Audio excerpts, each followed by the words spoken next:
కళ్యాణ్ వైపు వాదించే లాయర్ ఉండి ఇంకా రాజుతో ఇలా మాట్లాడుతూ ఉంటారు. నేను చేసే ప్రయత్నం నేను చేశాను సార్. కానీ ఇంకా ఇక్కడ కళ్యాణ్ ఏమో నేను ఆమెను టార్చర్ పెట్టలేదు. కావాలనే తను ఇలా ఇరికించింది నన్ను.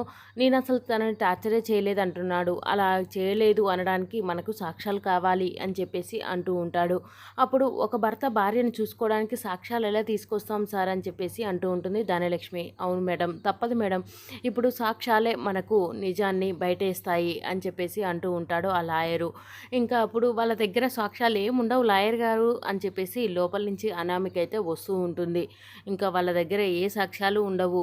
నీ నీ కొడుకు తప్పు చేయలేడు, నీ కొడుకు నన్ను బాగానే చూసుకున్నాడు అని చెప్పేసి మీ ఇంటికి తీసుకెళ్ళడానికి ఏమైనా సాక్ష్యాలు ఉన్నాయా అని చెప్పేసి అంటూ ఉంటుంది అనామిక. ఆ మాటలు విన్న కళ్యాణ్ అయితే ఇంకా ఒకసారి నువ్వు నన్ను ప్రేమించావని చెప్పి మోసపోయాను, ఇంకా మోసపోదలుచుకోలేదు అని చెప్పేసి గట్టిగా సమాధానం అయితే చెబుతూ ఉంటాడు కళ్యాణ్. ఆ మాటలు విన్న అనామిక అయితే ఇక రేపు కోర్టులోనే తేల్చుకుందాంలేండి. మీ లాయర్ గారు సాక్ష్యాలు తెమ్మంటున్నారు, ఇంకా ఏ విధంగా తెస్తారో తేండి, అక్కడే తేల్చుకుందాం అని చెప్పేసి మాట్లాడుతూ ఉంటుంది అనామిక. అనామిక మాటలు విని ధాన్యలక్ష్మి అయితే గుండె పగిలిపోతూ ఉంటుంది. ఇది ఇలా మారిపోయిందా అని చెప్పేసి చూస్తూ ఉంటుంది. ఇక్కడ కావ్యకు మాత్రం చాలా కోపం వస్తుంది, చిరాకు వస్తుంది. ఇంతటి పని చేస్తుందా, ఇంకా నా చెల్లి కారణంగానే ఇలా చేస్తుంది కదా అని చెప్పేసి అంటూ ఉంటుంది. ఇంకా బలమైన సాక్ష్యాలు కావాలని లాయర్ గారు అంటున్నారు. మరి ఎలాంటి సాక్ష్యాలు తీసుకొస్తాడు కళ్యాణ్?